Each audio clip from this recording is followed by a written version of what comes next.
Welcome to தேவிமா channel. அழகா இருக்கலாமா? நம்மளே வளர்த்து நம்மளே இது பறிச்சிட்டு காட்டுறேன். வாங்குறது கிடையாது. இதே அறுவடை தான். இதே அறுவடை தானா? என்னென்ன பண்ணுவீங்க இந்த கீரையை? கூட்டு, பொரியல் செய்யலாம். கூட்டு, சாம்பார், பொரியல் பண்ணலாம். நல்லாயிருக்கும். தேங்காய் போட்டு பொரியல் பண்ணால் நல்லாயிருக்கும். பருப்பு போட்டு கூட்டு பண்ணால் நல்லாயிருக்கும். சாம்பார் புளி ஊற்றி சாம்பார் வச்சா நல்லாயிருக்கும்.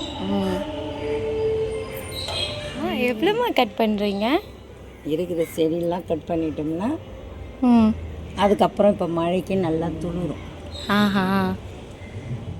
தேவிமா வந்து முருங்கைக்கீரை பொரியல் பண்ணுறாங்களா சாம்பார் பண்ணுறாங்களா தெரியல. இன்றைக்கி பறிச்ச கீரை. இன்னைக்கு இவ்வளோ கீரை கிடச்சிது மரத்தில்.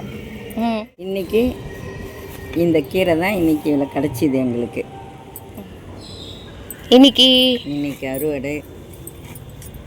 இன்னைக்கு பறிச்ச முருங்கைக்கீரை. நம்ம மாடியிலேருந்து பறிச்ச கீரையாம்மா இது? ஆமாம், மாடியிலேருந்து அந்த முருங்கை மரத்துலேருந்து எடுத்தது இது செடி. ஓகே. இப்போ இதை நம்ம பொரியல் பண்ண போகிறோம். ஓகேம்மா. கழுவில இது கழுவி க்ளீன் பண்ணி வச்சுக்கிறேன். இப்போ இதை தாளித்து ஊற்றிட்டு பொரியல் பண்ணணும். ஓகேம்மா. அப்போ பொரியல் பண்ண போகலாமா?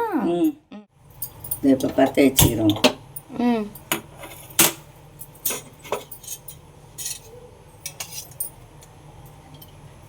ஒரு டீஸ்பூன் எண்ணெய்.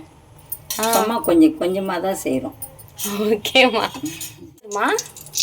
ஒரு களை வாங்கி வச்சோம்மா. முருங்கை செடி வச்சோம். அது இப்போ 2 வருஷத்தில் துளுத்துக்கு நல்லா. இப்போ நம்மளுக்கு கீரை கொடுக்குது. கொஞ்சோண்டு கடுகு, அது நல்லா பொரியட்டும். பொரிஞ்சிச்சா? சீரகம், அப்புறமேட்டு சீரகம் போட்டுக்கணுமா? ஒரு காஞ்ச மிளகாய்,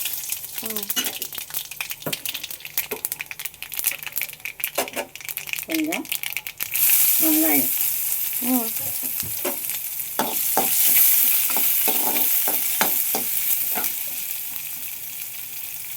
ஒரு 4 பல்லு பூண்டு,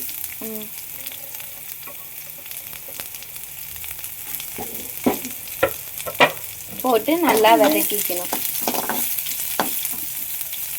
ஏன்னா நிறைய கீரை இருந்தாலே கொஞ்சம் தான் ஆகும்லம்மா? ஆமாம், நிறைய போட்டால் கொஞ்சம் தான் ஆகும். இப்போ நம்ம கொஞ்சம் தான் செய்கிறோம். சூப்பர். லைட்டாக வதக்குனா போதுமாம்மா? போதும். கொஞ்சம் வதங்கிச்சா இது வரைக்கும் போதும். இப்போ சிம்மில் வச்சுட்டு லைட்டாக தான் வதக்கியிருக்கோம். இப்போ நெக்ஸ்ட் என்ன பண்ணுவோம்மா? இந்த கீரை, வீட்டு கீரை ஹெல்த்தியாக இருக்கும். இதே மாதிரி நீங்களும் முருங்கீரை வளர்த்துட்டு அதுக்கப்புறம் இதே மாதிரி பறிச்சுட்டு நீங்கள் பொரியல் பண்ணி சாப்பிடுங்க. என்னம்மா? ஆமாம்.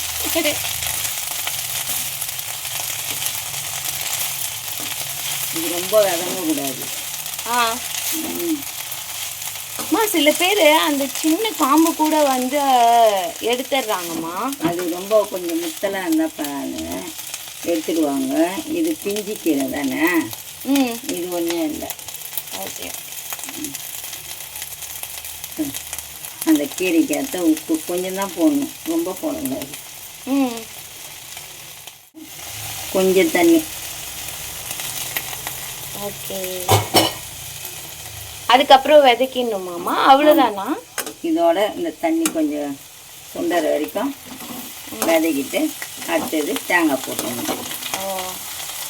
இது சில பேர் இதை காலையில் பண்ணிட்டு நெய் போட்டு இதை போட்டு சாப்பாடு சுட சாப்பாட்டில் போட்டு சாப்பிட்றாங்கம்மா.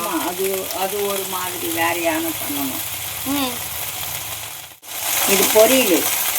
தேங்காய் போட்டு பண்ணலாம். பொரியச்சு அரிசி வறுத்து அது தூள் பண்ணி போட்டு பண்ணலாம். கூழ் ஊற்றும் போது அதை செய்வாங்க. பொரியரிசி போட்டு பொரியல் பண்ணுவாங்க. இந்த கொஞ்சம் வதங்கிச்சா இந்த தண்ணியெலாம் தண்ணி இதெல்லாம் தண்ணி இதெல்லாம் சுண்டிட்டு ரொம்ப விதங்கள்லாம் கசப்பு வந்துடும். அதனால் லைட்டாக சிம்மில் வச்சு இதை வதக்கணும். அம்மா வரத்துக்குள்ள நல்லா விதைக்கிட்டீங்களா? Okay okay. அதுதான் அதை விதைக்கிட்டேன். இப்போ இது முடிஞ்சிடுச்சு. நல்லா எடுத்து காட்டுங்கம்மா. தண்ணிலாம் சுண்டிடுச்சு. Okay okay. இப்போ வந்து இந்த இதில் வந்து தேங்காய் போடணும். தேங்காய் எதுக்குமா போடுறோம்? தேங்காய் போட்டால் தான் நல்லாயிருக்கும் பொரியலுக்கு. பொரிய வச்சு போடலாம் தூள் பண்ணி. இது தேங்காய் இதை போட்டு தளரிட்டோம்னா முடிஞ்சிருச்சு. பொரியல் ரெடி. சூப்பர்.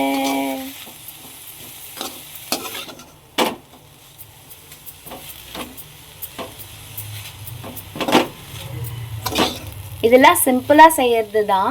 உங்களுக்கு ரொம்ப பிடிச்சிருக்கும் பாருங்க. நல்லா இருக்குமா?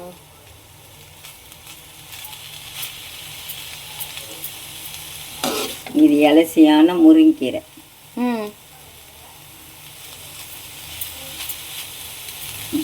முடிஞ்சிருச்சாம்மா? முடிஞ்சிருச்சுமா. இப்போ சாப்பிட போகலாம். ஓகே போகலாம். நீங்களும் சாப்பிடுவாங்க.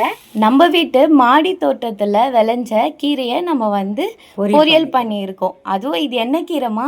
முருங்கைக்கீரை. முருங்கைக்கீரை பொரியல். இந்த வீடியோ உங்களுக்கு ரொம்ப பிடிச்சிருக்கா? லைக் பண்ணுங்கள், ஷேர் பண்ணுங்கள், கமெண்ட் பண்ணுங்கள், அண்ட் அதே போல் சப்ஸ்கிரைப் பண்ண மறந்துடாதீங்க. அம்மா உங்களோட ஸ்பெஷலான வேர்டு சொல்லுங்கள். தேங்க்யூ. பாய். பாய்.